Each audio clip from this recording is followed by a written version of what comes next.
Ciclo del ácido láctico. Cori y Perfecto. glucosa a la niña. Ya, ciclo de Cori también se llama. Esto siempre lo van a tener en cuenta. Bueno, de lo que habíamos aprendido hasta este rato, a ver, les voy a solo hacer recuerdo esto. Estamos en este capítulo, gluconeogénesis, proceso por el cual tanto el glicerol que caminaba así hasta la glucosa, el lactato hasta la glucosa por acá, aminoácidos que estaban con puntitos rojos acá y ácidos grasos llegaban hasta glucosa. Ese proceso hemos conocido como gluconeogénesis. Y hemos visto que estas cuatro enzimas, piruvato carboxilasa, fosfonol piruvato carboxiquinasa, fructosa 1,6-difosfatasa y la glucosa 6-fosfatasa son las enzimas clave, diríamos, de este proceso. Todo este proceso es en realidad lo que es conocido por la glucólisis, piruvato acetilcoenzima, la bisagra y el ciclo de Krebs. También hemos visto ayer, esta la vía del propionato, les había indicado que de los ácidos que ingresan por la fermentación de alimentos vegetales, llegaba a formar ácidos grasos de cadena corta, entre ellos el propionato, y cómo ingresaba al ciclo de Krebs. Habíamos visto esto, cómo hay inducción, represión, bajo la presencia de insulina o glucagón, que son las dos principales, y después cuáles eran los activadores y los inhibidores. Habíamos visto esta vía, que es la vía de la fructosa 2,6-difosfato. Mediante esta enzima bifuncional, ayer les había explicado que tiene doble actividad en realidad, de acuerdo si está activa o está inactiva. Y de acuerdo a esto controlaban la glucólisis o también controlaban la gluconeogénesis. Esto hemos visto que también está la fosfofructoquinasa o PFK1 que habíamos indicado, puede ser controlada. Bueno, pero antes de entrar a este ciclo de Cori, que lo que vamos a ver es lo siguiente. Aprovechando este recurso, diríamos, virtual que lo tenemos, yo les tengo un poquito para que quienes estuvieran manejando el módulo, el biomodel, tengo aquí en la pantalla ya lista lo que es el biomodel. Y ahora si me ayudas, Noelia, estás viendo regulación mediante fructosa 2,6-difosfato. Sí, doctor. Perfecto.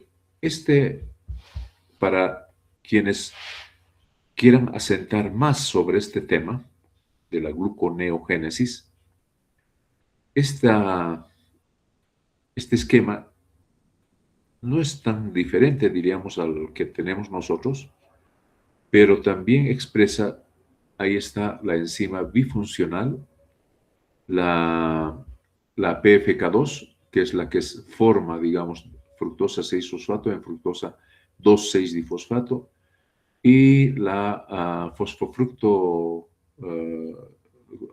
1,6-difosfatasa, esa es la palabra. Esta enzima es la que entonces controla tanto la glucólisis, mediante, les decía, la fructosa 2,6-difosfato, es un potente estimulador de la glucólisis porque estimula a esta enzima, la PFK1, la fosfofructoquinasa. Esta es la que transforma fructosa 6-fosfato en fructosa 1,6-difosfato y de aquí hasta llegar al piruvato. O por vía reversa, habíamos dicho que también puede ser controlada cuando esta actividad, que es la fructosa 1,6-difosfatasa, destruye, diríamos, este compuesto y continúa hacia la gluconeogénesis. Entonces, para que conozcan, ahí está la enzima bifuncional, como dice acá, ambas reacciones por la enzima bifuncional PFK2, que es la fosfofructoquinasa 2, y la fructosa 2,6-difosfatasa, cuyo número es C, lo tienen acá. Entonces, esta gluconeogénesis, yo estoy apretando esto, cuando quieran hacer un recuerdo también del biomodel, aquí está resumido también lo que hemos aprendido, solo que está en algunos en abreviaturas, como el piruvato por la piruvato carboxilasa, transformaba en ácido oxalacético, este es el malato, salía por el malato de la mitocondria, otra vez hasta fosfonolpiruvato y de aquí hasta la glucosa. Estas eran las reacciones entonces de la gluconeogénesis. Y aquí en números de carbonos. Cada una de estas entonces es las reacciones. Y aquí están viendo una de las enzimas y esto quería mostrarles. Cómo se convierte piruvato en hasta fosfonolpiruvato. Piruvato, oxalacetato y fosfonolpiruvato. Y entonces, este es el detalle de la reacción. Miren cómo ocurre esto mediante esta vitamina que lo hemos mencionado, la carboxibiotina, llegaba hasta oxalacetato y de ahí hasta fosfonolpiruvato. Esto quería mostrarles. Picoteando o actualizando esto, les decía, esta es la enzima, la piruvato carboxilasa, que tiene como cofactor la biotina y viene como carboxibiotina para transformar entonces en el oxalacetato en fosfonolpiruvato. Esto quería mostrarles para, digamos, aprovechando siempre el biomodel que permite conocer entonces cómo tenemos este panorama del metabolismo. Deben recordar también esto. Y cuando marcábamos esto, por ejemplo, la glucólisis, ahí tenemos la glucólisis. Después lo que habíamos hablado con el glucógeno, glucogénesis, glucogenogénesis, glucogenólisis, ese proceso. Después esto, la gluconeogénesis, el proceso, como les decía, el proceso al revés. Y ahí lo tenemos para ver lo que teníamos, digamos, la serie de reacciones. Entonces, es así como esta enzima, esta otra vez la vamos a revisar. Esta es la otra enzima, la conversión, donde también la misma, participa la piruvato carboxinasa y donde hay otra enzima que es la fosfonolpiruvato carboxicinasa. Y entonces aquí, para ya pasar esto del biomodel, tenemos toda esta serie. Hemos visto el ciclo de Krebs, ahí está, se los voy a pintar, miren, ahí está el ciclo de Krebs. Eso es lo que hemos aprendido, su serie de reacciones, cómo se controla, número de carbonos, reacciones particulares, etc. Si alguno quisiera repasar sus conceptos en este recurso que es el biomodel. Vamos ahora, les voy a mostrar un video, me vas a ir ayudando. Esto tengo que hacer de otra forma, voy a compartir la pantalla. Esto tiene que entrar así, a ver, para que escuchen sonido. Ahora sí me ayudas a Noelia. ¿Me vas a ir ayudando, Noelia? Sí, doctor. Ahora sí. ¿Qué estás viendo en la pantalla? Ciclo de Cori. Perfecto. Atiendan, este es un resumen de lo que les voy a hablar enseguida. Le voy a poner play y... En el transporte de la... A ver, desde el inicio, pero me preocupa el sonido, a ver. Le voy a poner a 70. Ya. ¿Me vas a indicar, Noelia, si está el sonido bien? El ciclo de Cori o ciclo del ácido láctico es una ruta metabólica. ¿Cómo está, Noelia? ¿Se escucha bien, doctor? Perfecto. Vuelvo que a colocar consiste en el al principio. transporte de...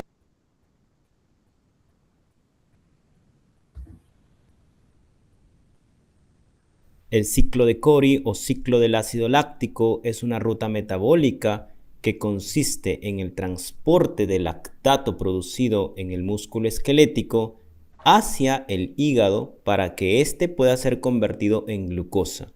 Esta glucosa estará disponible nuevamente para el músculo esquelético. El lactato se puede formar en diferentes escenarios. Por ejemplo, el músculo esquelético durante el ejercicio vigoroso va a formar lactato mediante la fermentación láctica, en donde el piruvato se convierte en lactato gracias a la enzima lactato deshidrogenasa. Esta enzima requiere NAD reducido. Los eritrocitos también pueden formar lactato porque ellos no tienen mitocondrias y dependen exclusivamente de la glucólisis para obtener energía.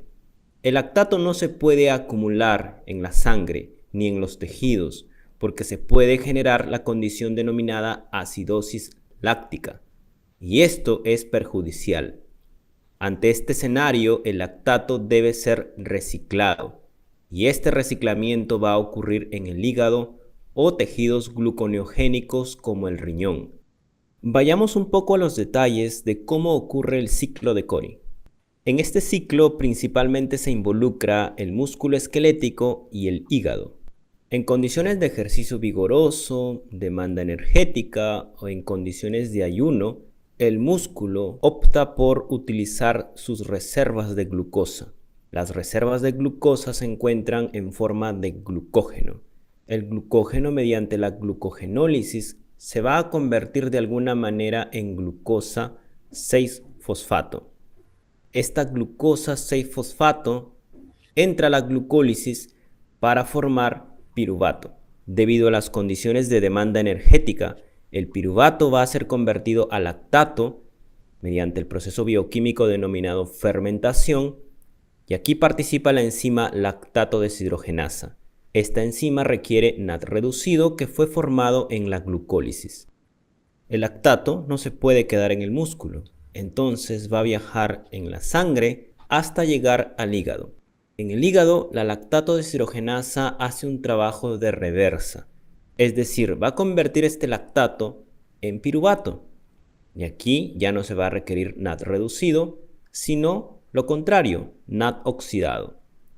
Una vez que hemos formado piruvato, este piruvato recordemos que es un sustrato para la gluconeogénesis. Gluconeogénesis significa formación de glucosa a partir de componentes que no son de tipo carbohidrato. Este piruvato mediante la gluconeogénesis se va a convertir finalmente a glucosa. Considera que cada piruvato tiene 3 carbonos, entonces se van a requerir 2 piruvatos para formar una glucosa de 6 carbonos. Ahora esta glucosa va a estar disponible para el músculo esquelético y para ello tiene que viajar por el torrente sanguíneo. Cuando la glucosa llega al músculo es convertida a glucosa 6-fosfato, en donde nuevamente esta glucosa 6-fosfato va a ser procesada por la glucólisis, se va a formar piruvato y posteriormente lactato. Esta secuencia se va a seguir dando siempre y cuando el músculo continúe utilizando energía, pero si ya no requiere glucosa, esa glucosa 6-fosfato se va a poder convertir en glucógeno. Recordemos que el glucógeno está hecho de varias unidades de glucosa y es una forma de almacenar este combustible muy importante.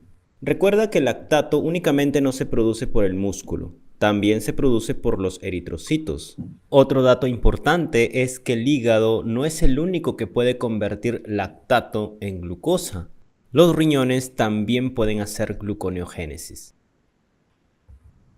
Muy bien, este ha sido que les he compartido. Justamente el esquema se parece mucho a lo que les había comentado respecto a este ciclo que lo vamos a analizar ahora. Entonces voy a volver a compartir pantalla, toda la pantalla y ahora sí.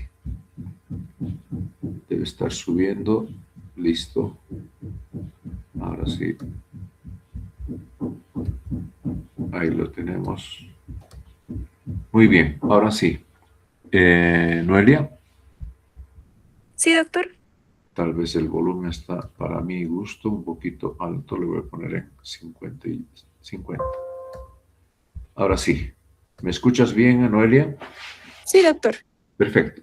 Este ciclo, como han escuchado entonces, conocido como ciclo de Cori o también ciclo del ácido láctico. Han visto nuestro mismo esquema. comenzamos con la glucosa que entra, digamos, circula por toda la sangre. Asumiendo esta estructura es el músculo y esto es el hígado. Entonces tienen en su gráfico justamente en la página 187, quienes están con el texto, para que vayan resaltando primero la glucosa que ingresa aquí a la célula muscular para la actividad muscular. Y como decía el video también, si es que no es utilizado esto para, digamos, producir energía, lo deposita en forma de glucógeno, de reserva, diríamos, y cuando el músculo necesita también mayor demanda de glucosa, vuelve, esto se llama glucogénesis, esto se llama glucogenólisis. Eso es lo que faltaba indicar en el video. Y ahora, esta glucosa, como les decía, se transforma en piruvato. Este piruvato se transforma por esa enzima que la conocemos, la lactato deshidrogenasa. Se transformándose en lactato, luego el lactato es transportado por la sangre, llega al hígado, otra vez por vía reversa, me gustó esa palabra que he indicado en el video. El lactato puede transformarse en presencia de nada reducido, nada oxidado en este caso, y nada reducido, nada oxidado, para transformarse en piruvato. Y el piruvato otra vez se transforma por la vía de la gluconeogénesis a la glucosa 6-fosfato y después saca esta glucosa. Si el músculo necesita, libera glucosa libre. Pero si no lo necesita, también es el otro tejido en el que se acumula como glucógeno, glucogénesis, o destruye o degrada, diríamos, el glucógeno por glucogenólisis. Ese es el ciclo conocido, el primero que se ha descrito, la interacción entre el músculo y el hígado. El otro ciclo, que es el otro, dice glucosa-alanina, que lo están viendo aquí, alanina. Se refiere a lo siguiente, a que el piruvato también en el músculo, por una reacción de transaminación, puede incorporar un grupo amino, que lo están viendo acá. El músculo puede transformar en alanina, incorporando este grupo en el piruvato. Recordarán, la alanina tiene 3 carbonos y un grupo amino, por eso es el aminoácido, y el piruvato es un cetoácido. Por lo tanto, entonces, las aminotransferasas se encargan de realizar esta reacción. Esta alanina no queda ahí. Esta alanina es recirculada, pasa a la sangre, y en el hígado sucede lo siguiente. 2 caminos tiene este aminoácido, que lo hemos visto en el panorama del metabolismo. Estos 2 caminos son, uno, que por también reacción de transaminación, igualito que esta por vía reversa, va a transformarse en piruvato, el piruvato en glucosa 6-fosfato o glucógeno y volver a circular así. Entonces, esta alanina, por esta transaminación, puede transformarse en este cetoácido. Y el otro camino que es importante también, que hay que resaltarlo, quisiera que pinten la urea. Esta alanina es desaminada mediante el ciclo de la urea. Este nitrógeno va a ir a formar con el dióxido de carbono urea. Y ahí es el ciclo de la urea. Aquí si gustan le anotan ciclo de la urea. Esta urea, entonces, ¿qué camino tiene? También pasa la sangre, es filtrada en los riñones, tal vez por acá hubiese sido un riñón dibujar, y este riñón es el que elimina la urea hacia la orina. Entonces, así es el intercambio entre el músculo y el hígado de estos 2 elementos, el lactato y el piruvato. Perdón, el lactato y la alanina. El piruvato no se queda atrás, también, por eso está en línea de puntos, pero en muy pequeñas cantidades. El piruvato generalmente es intracelular. Por eso que estos 2 compuestos, lactato y alanina, están presentes en la sangre en cantidades de acuerdo cómo es la actividad muscular o como el hígado también, cuando realiza la conversión en piruvato y volver a formar glucosa por gluconeogénesis. Han escuchado también que en el riñón, en el riñón es el otro órgano donde también ocurren reacciones de gluconeogénesis. Por eso entonces es importante recordar esos conceptos que les he hecho al principio, lo que se conoce como la gluconeogénesis. Pasamos ahora a esto, los transportadores de glucosa. Pongan en la página 187, por favor. Y vamos a ver esto. Esto voy a ocultar. Aquí tienen un listado. 5 GLUTs para que ustedes se ubiquen. GLUT significa transportadores de glucosa. Transportadores de glucosa. Y este sexto es el transportador de glucosa asociado al sodio, SGLT1. ¿Por qué estoy hablando de esto? Porque enseguida vamos a hablar de la regulación de la glucosa sanguínea. Estos transportadores activados por la insulina, escuchen bien, la insulina hace que estos transportadores estén presentes en la membrana y permitan que la glucosa ingrese a las células. ¿Y de qué tejidos? Ahora lo vamos a ver. Entonces, estas unidades de transporte de glucosa son las que son proteínas en realidad que migran hacia la membrana mediante translocación, que se llama. Mediante ese mecanismo de translocación, entonces, activado por la insulina, permite que la glucosa del medio extracelular aparezca en el medio intracelular. Por eso es que la insulina es hipoglucemiante. Permite eso. Y cuando hay falla de insulina o hay resistencia a la insulina, la glucosa se queda afuera y hiperglucemia, y eso ya es un cuadro de resistencia a la insulina o diabetes o las formas de hiperglucemia. ¿Dónde se ubican? Aquí lo tenemos. Transportadores, dice bidireccionales facilitadores. Entonces, cuando dice bidireccional, significa que puede funcionar en base a la dirección que tiene el ingreso de glucosa en algunos tejidos y en algunos otros solo unidireccional. Pero estas son bidireccionales. El GLUT1, hay que pintarlo, se encuentra en el cerebro, hay que marcarlo, riñón, colon, placenta y glóbulos rojos. Permiten entonces la absorción de glucosa. Ingresa gracias entonces al GLUT1 la glucosa al interior de estas células. GLUT2, el hígado, la célula beta del páncreas, eso hay que pintarlo, intestino delgado y riñón. Permiten la captación y liberación rápida de glucosa, bidireccional. Después la GLUT3 en el cerebro, riñón y placenta, absorción de glucosa. Después la GLUT4, corazón, músculo esquelético y tejido adiposo. Esto permite la absorción bajo el estímulo de insulina. GLUT5, especialmente intestino delgado. Absorción de glucosa del medio intraluminal mediante la célula intestinal hacia la circulación portal.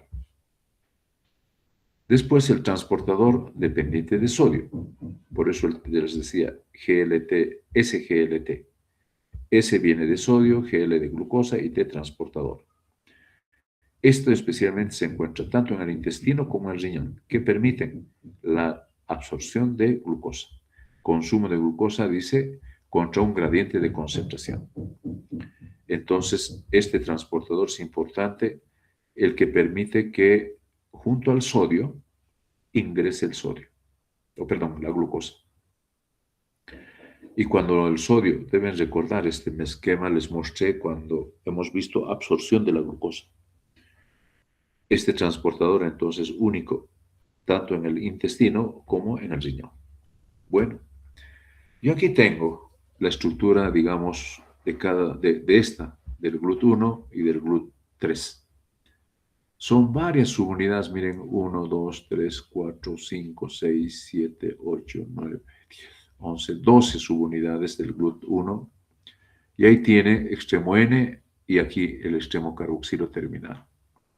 Lo mismo, esta otra subunidad, GLUT3, también tiene una serie, y todo esto está conocido, su secuencia, cuántos aminos tiene, etc. Aquí tenemos el GLUT1, es el que está referido acá, y el 3 que está acá. Transporta especialmente glucosa galactosa. Su Km, miren, su Km está en 2 milimoles por litro, o 2 milimolar, quiere decir que a una concentración de 2 ya está esta enzima llegando a la velocidad media. Lo mismo esta. En cambio, esta otra 17 necesita más glucosa para llegar a la velocidad media, el GLUT2. Después el GLUT4, 5, el GLUT5 como 10 milimoles.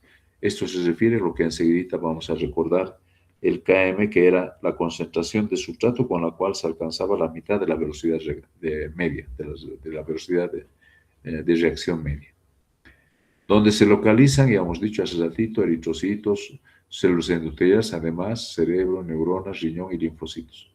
Estas, les decía, células beta, hígado, riñón, intestino delgado, el GLUT3, placenta, hígado, sistema nervioso central, corazón, linfocitos, GLUT4, tejidos sensibles a la insulina, linfocitos, GLUT5, intestino delgado, testículo y riñón. Miren, enfermedades por defecto en estos transportadores. Como son proteínas, los genes de estos están en el DNA.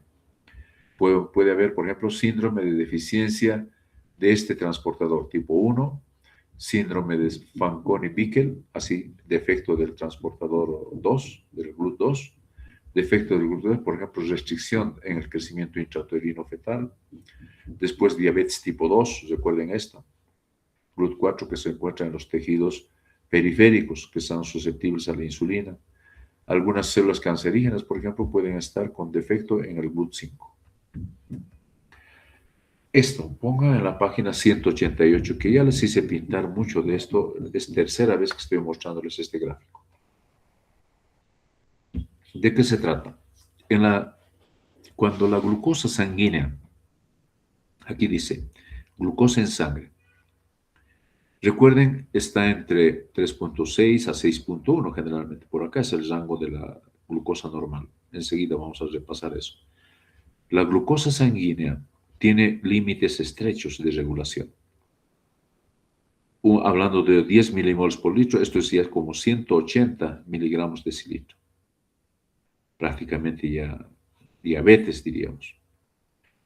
Estas dos enzimas, glucosinasa y hexoquinasa, tienen KMs distintos.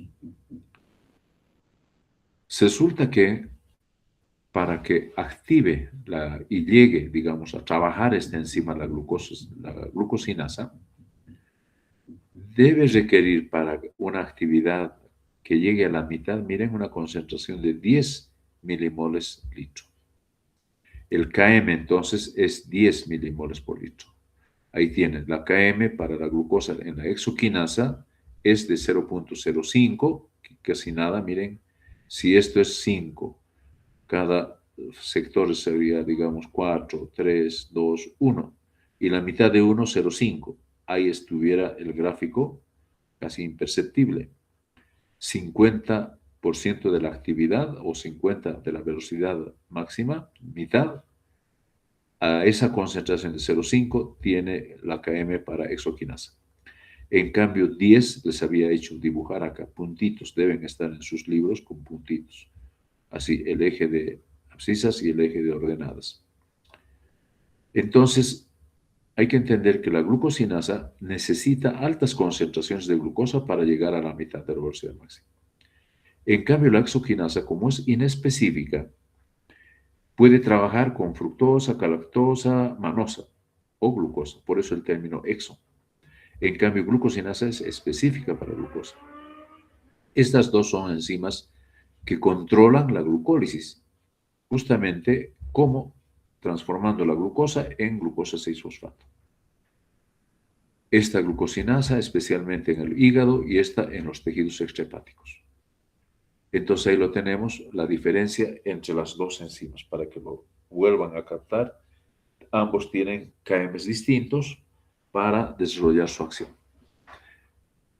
Recordarles que esta glucosinasa es muy, digamos, específica y necesita altas concentraciones. En cambio, esto a bajas concentraciones ya alcanza la mitad de velocidad máxima. Vamos ahora, este subtítulo lo tienen en la página 185, yo lo he extraído de ahí, donde hay distintos valores de glucosa.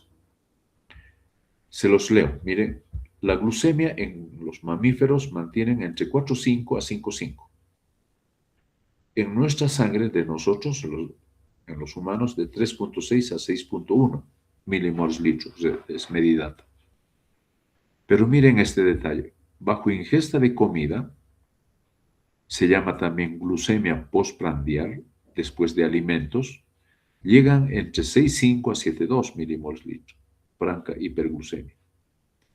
Pero en casos de inanición baja a 3,3, 3,9. ¿Por qué no se hace 0? Inanición. Les había indicado.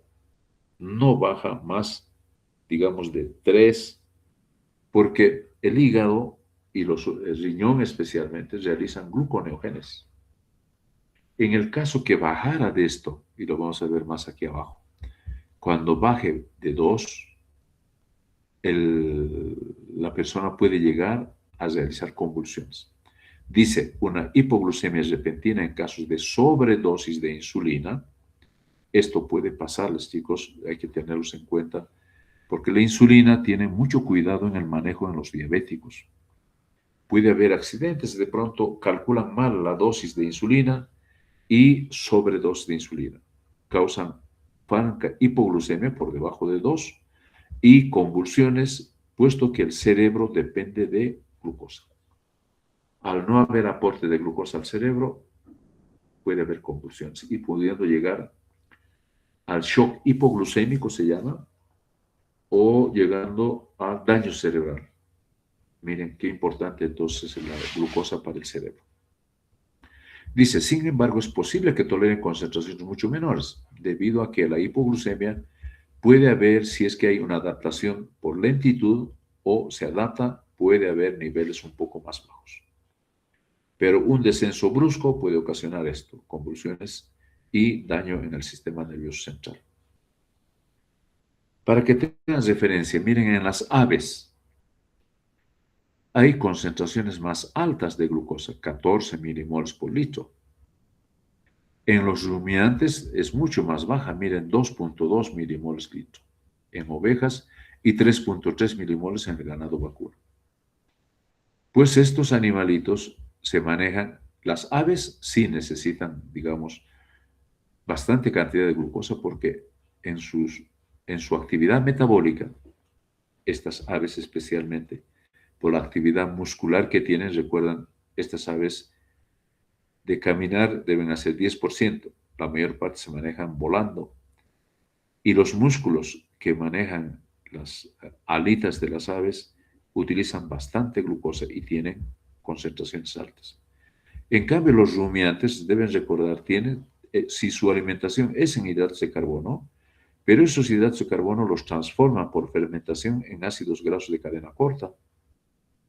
Y por lo tanto, su sistema de alimentación en los rumiantes es más cuerpos cetónicos o derivados de los ácidos grasos. Por eso su glucosa es más baja, es 2, 3, 3, pero no es fácil que entren entonces en hipoglucemia. El mantenimiento, ahora sí, de la glucosa sanguínea es uno de los mecanismos homeostáticos mejor regulados.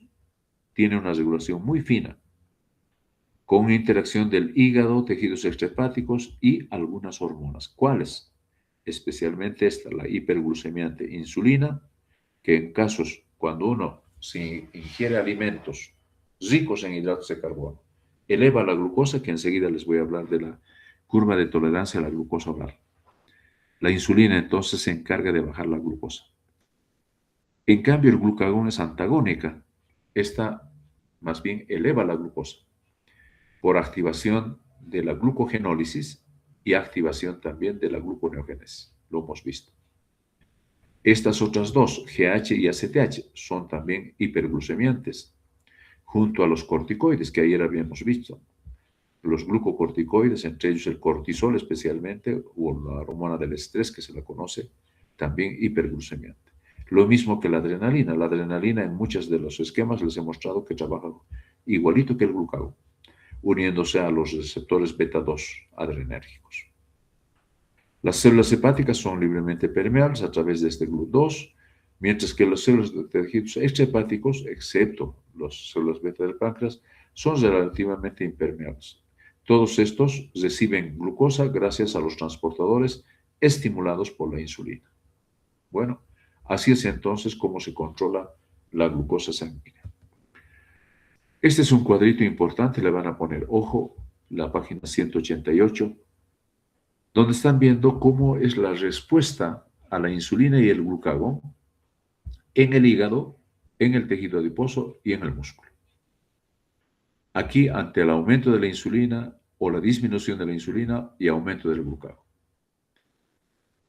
El hígado, ante el aumento de insulina, si fijan, la insulina introduce glucosa a las células. Pero además, la insulina, entre otras acciones, aumenta la síntesis de ácidos grasos, aumenta la síntesis de glucógeno, ahí está, y también la síntesis de proteína. Por lo tanto, los tres nutrientes son incorporados por la insulina. En el tejido adiposo, especialmente, captura de glucosa a través de los GLUTs y también estimula la síntesis de ácidos grasos. El aumento de insulina también en el músculo incorpora glucosa, hay captura de glucosa para la actividad muscular, síntesis de glucógeno también y síntesis de proteínas. En cambio, una disminución de la insulina, recordarán, esto ocasiona hiperglucemia en los diabéticos. Ojo, le van a colocar el tipo de diabetes. En los diabéticos, entonces, si no hay glucosa en la célula, ¿a qué acuden para tener energía? Cuerpos cetónicos. Por eso es que aquí está estimulado o está aumentado la cetogénesis y también gluconeogénesis, para no caer en el shock hipoglucémico o bajada de energía. En el tejido adiposo ocasiona lipólisis. En el músculo, como digamos, no es de los órganos que, digamos, es afectado por la actividad de la insulina, por eso es que no está otras actividades acá. Lo mismo con el aumento del glucagón. Miren, el glucagón cuando aumenta, cuando hay poca glucosa en la circulación, se libera glucagón y empieza a producir, ¿qué cosa? Glucogenólisis, gluconeogénesis y también cetogénesis. Ojo con esos tres mecanismos en el hígado por el glucagón. Y en el hígado, reforzando, diríamos, esta actividad, como no hay glucosa, el glucagón se esfuerza y también ocasiona lipólisis.